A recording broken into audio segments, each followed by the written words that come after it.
This is Colt Hamilton with Hamilton Native Outpost, and today we're going to do a video that I'm pretty excited about. It's showcasing one of the wild ryes that we grow. And we're standing in a field that has Southeast Wild Rye and Eastern Gama grass. We're here in mid-October. We've had one light frost. The green grass that you see, the taller green clumps of grass, that is Eastern Gama grass. And it is starting to go dormant. It's going to start turning the same color as the tree leaves, an orange and then into a brown. But the exciting part is you see little specks of greenery out here in this field. We'll show you some up close here in a bit. These little specks of greenery are mostly Southeast Wild Rye. So it is just getting to the time of year that as the big warm seasons go dormant, the cool seasons are starting to wake up. What we've done with this field is about 3 weeks ago, I put the cattle in here and we grazed it, moderately. We didn't really try to push them, but what we wanted to do was to open up the canopy for sunshine. The grass in here was about this tall and we wanted to get that down lower so that we could get sunlight down to these cool seasons when they greened up with the fall rains. We've been pretty dry, but we've got just enough rains. The cool season grass is already coming out. It's starting to grow. So let's take a look at that. So the green grass you see here with kind of the purple leaves on it, that is the Southeast Wild Rye that we're kind of showcasing. You see some smaller examples of it. Some of them are quite small, some are a little bigger. It is just waking up and getting going for the year. Of course here, this is a spot where there's actually a tire track, so it's really been knocked down and it's a little easier to see visualize the green grass. Whereas right over here, this is the same plant. This is last year's dead growth that hasn't been knocked down, and this is what we removed with the cattle and got opened up for this to start to regrow. And you see the green sprinkled around. This is actually a Gama grass plant, but you see the green sprinkled around in here. That is all Southeast Wild Rye that's just been waiting for the fall.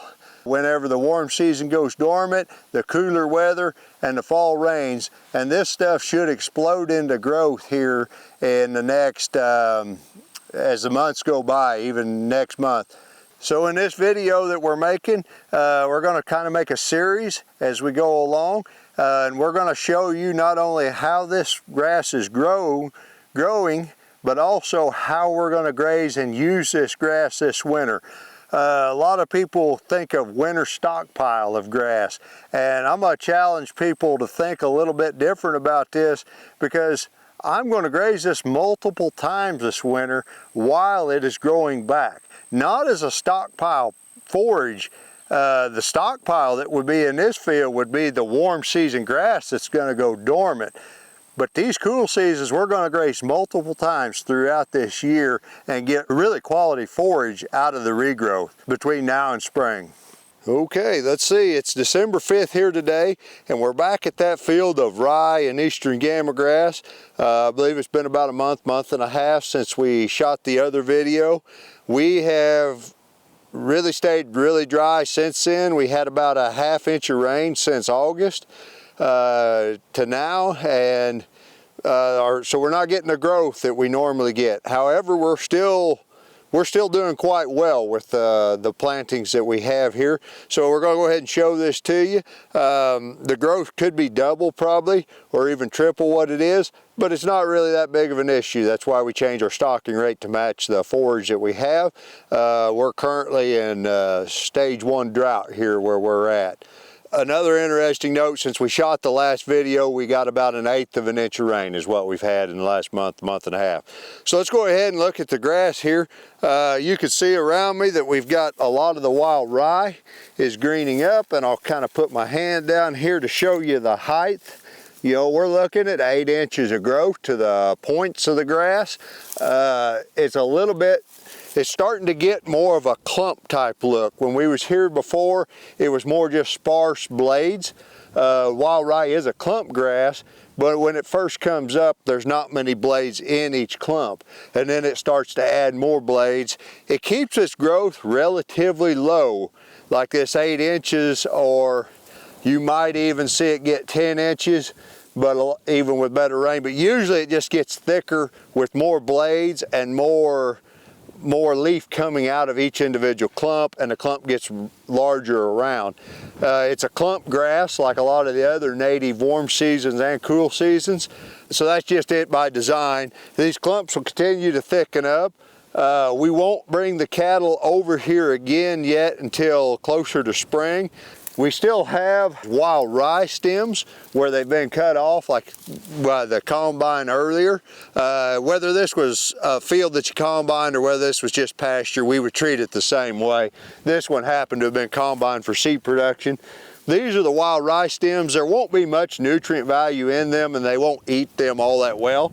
They do have a protective mechanism. Whenever the cattle get to grazing, they're pokey, and the green growth comes out around in between them. And this kind of causes cattle to limit themselves a little bit. They can't just come in, take their tongue, wrap it around, jerk the whole thing off. They kind of have to pick at it, and when they got to pick a little bit at the green, they don't necessarily get all they want. It's kind of like if you really like ice cream, but you don't like pretzels, and I take a bunch of pretzels and poke them all over your ice cream, it's going to take you longer with your spoon to eat around those to get just what you want out of it. Same thing with this grass. So what that does is when they got to consume their 2% of their body weight a day, they can't quite pick enough of this green to satisfy their hunger.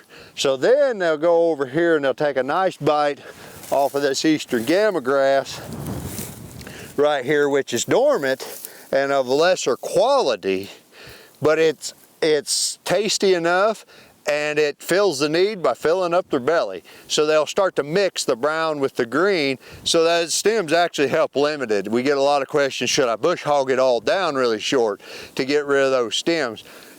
Depends if you was running stocker cattle and you had a lot of grass ahead of you, there wouldn't be any issue with bush hogging that down where they can really get to it.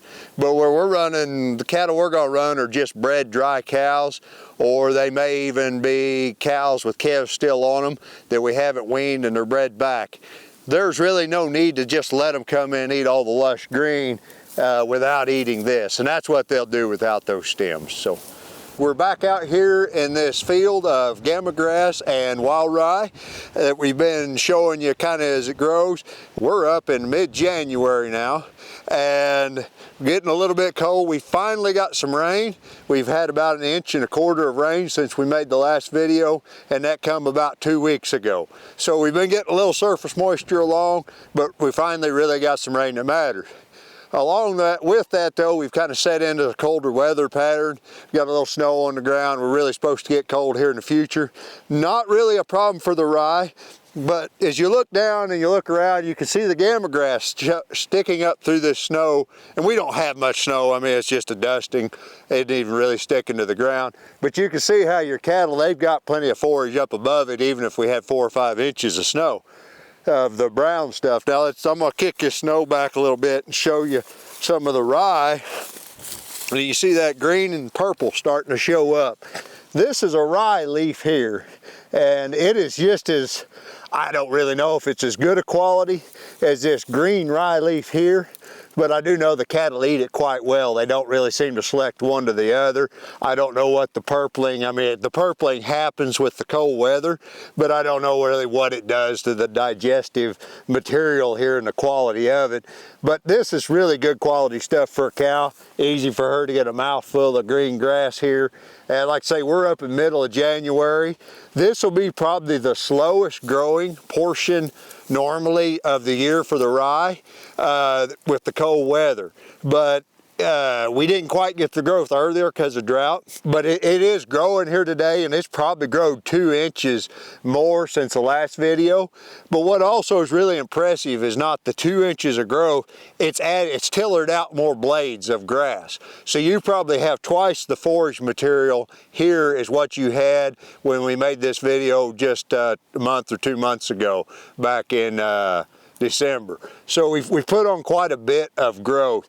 We'll be bringing the livestock over here. We're going to bring some cows and cow-calf pairs in here, and we won't need to supplement any as we graze through this. My grazing strategy will be I'd like to have more growth than I do, and if I had more growth, I would do pretty well some real intensive grazing and make them clean this brown trash up with the green. Where I don't have that much growth, I'll probably put them on a 5-day rotation, and I'll probably let them mainly select green out for 2 days and then make them eat brown for a day. And of course they'll do whatever they want during that time period. They won't just eat all green and all brown like I said, but it'll be about 5-day rotation. 2 days they'll be kind of hungry, 3 days they'll be real happy. We'll move on across here, and by doing that I am gambling I'm going to leave quite a bit of the Gama grass stubble, and I'm going to take the rye down to say a 2 to 4 inch level, depending on how much cover's around. It's what will determine that. And then I'll probably come back here in February or March for another graze. If I'd done it the other way, where I made more intensive grazing and moved them every other day and basically made them clean everything up, I probably wouldn't come back till, probably May. So by doing it shorter, by grazing it less hard, I'll come back more early, probably in February or March. The wild rye, even though we're having kind of a rough year, it's really doing quite good at what it's supposed to do. It's adding cool season, very nutritious, high protein grass to a kind of inadequate or almost adequate brown forage base of stockpile. So what you see about the grass that I'm standing in here right now is it has not been grazed since last September. So this is basically the fall winter growth that came on, and you see the old rye stalks, but you see quite a bit of green in here, and it's getting up 6-7 inches tall, which is one thing about rye that's most impressive. Is when you get up here closer where I'm at now, you see about the same amount of green, a little less dead stalks. It's been trampled, it's been grazed down. The reason why, this has been grazed one time here in front of us, and it got grazed in the first part of February. So as you look at this and you're like, well, there's as much growth here as there is back there, that's not quite true, but that is a neat thing about rye, is that as you graze it, it gets stimulated to grow, and it will actually, grazed rye that's allowed to rest will outgrow ungrazed rye in the same year. When I step over here across this fence, this has been grazed twice. This was grazed at the same time at the 1st of February, but then we came back and I put the cattle in here about the 1st of March. So we didn't really take them out till the 15th of February. So I only gave this 15 days of rest. Now that's not quite what I would normally recommend, but we got a rain in there. It took off growing, and you can see all kinds of green here on the ground around me. And you can see that the brown, they've been eating the brown and the green together. And I've only removed about half of the growth in the 10 days they've been in here. So I'm gonna move them over here to the other side of the field, on the other side of the hot wire that's been grazed once about 20, 30 days ago now, and we're gonna graze it. And I'll probably stay on this field plumb up until April. I wanted to share the days that I got off of this field. So we're gonna talk in standard animal units. If you're not familiar with standard animal units, look it up, Google it. It's a way to standardize animals to where we can all talk. If you got a guy raising stockers, he can compare his numbers to a person raising cow-calf. If you've got different sized animals, you got different weight gain. It takes all that into account as far as your forage consumption. So Google that, get yourself familiar with it. We're gonna start talking about it on some of our videos. It's the best way I know to compare apples to apples. So this field here got grazed 3 times, and September 8th, we grazed it for 30 days. Then on February 1st, I put them back in here and we grazed it for 15 days. And then on March the 7th, I put them back in here and we grazed it for 30 days. Now that 30 days isn't quite true yet. because I plan on staying for the rest of this month. So I plan on staying for a full 30 days. We've only been here for about 15 of those days. That totals up to 2,073 standard animal unit days for the herd of cattle I had in here. Now if I divide 2,073 standard animal unit days by the number of acres that we're talking about grazing, this yielded 86.37 standard animal unit days per acre. That's equivalent of putting 86 1,000-pound cows that are not nursing, or one standard animal unit, on a single acre for one day. Or another way to look at it is putting one standard animal unit on 1 acre for 86 days would be the same calculation. That's pretty good forage. Even with the dry we had over winter, the lack of water, this is rye is a C3 grass. It's definitely water dependent to grow, and we were short on it. We still got as many grazing days per acre out of this as people are getting out of fertilized stockpile fescue. Some people do a little better on their grazing days, some do a little worse. It's just kind of a good average, middle of the road. What makes it possible is not necessarily just the growth of the rye. It was that brown that we've been talking about in the video that you now don't see as much of in this field, because we keep consuming some of it each time we're here. We're putting a little bit of the good green with a little bit of the brown, and that stockpile gets us through the winter. We didn't feed any hay, we didn't feed any feed. The only supplement we give is free choice salt and mineral. We didn't wean our calves during this process. You'll be looking at the cow herd. We weaned our calves about the 1st of February this year.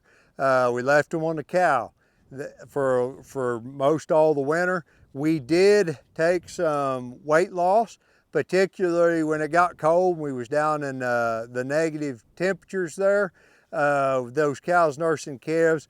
But overall, we got through winter. The cows are healthy, they're good body condition, and they should start to calve here about mid-April. First part of April, mid-April, we'll see our first calf. So I'm gonna go ahead and move them across into the next pasture. They're anxious to get there. One thing you can tell about the cattle, they've been around us in this whole video, they have not been bawling. They're not hungry, discontent, unsatisfied cows. They're just kind of watching us because we're the coolest thing they've seen all day. So anyways, I'm gonna move them over. You'll see them get kind of excited about that. And I'm gonna show you how to cheat with your polywire a little today. This is hot, so I'm gonna hang it up here in this tree. And then I'm gonna drive the cattle under the polywire, and saves me having to walk all the way to the other end to open the gate. And since we don't feed our cattle hay or feed, they don't follow us like a lot of people's cows will follow you around. So they just we drive our cattle. So now they're out here where they have only grazed one time so far this spring, back in 1st of February, which, we're just mid-March. This is not much regrowth time, but the rye, we're not gonna hurt this rye at all. The rye has a really low growth point, so it's hard to eat it off because it's right down next to the ground. It's a lot like grazing annual rye. This is not an annual rye. This is a native perennial rye. But the growth points are still really low, and we can denude this several times. In nature, this happened to it all the time. It's green in the wintertime. If you're green in the wintertime and you can't take grazing, you didn't live very long. So this is just part of nature. You're gonna take it down. These are the old actual rye seed stalks. We combined the rye, and that's why we didn't graze till September, by the way, for our first graze. We combined and harvested the rye so you all can buy it. Yeah, we're in here grazing this for the second time with a short regrowth period. I'm gonna graze it all the way up till April, and I still expect come June, we're gonna have rye heads this tall again. That rye's made to take that grazing early. This has been Colt Hamilton with Hamilton Native Outpost. If you like what you saw here today, you'll check us out on Facebook, YouTube, and our website.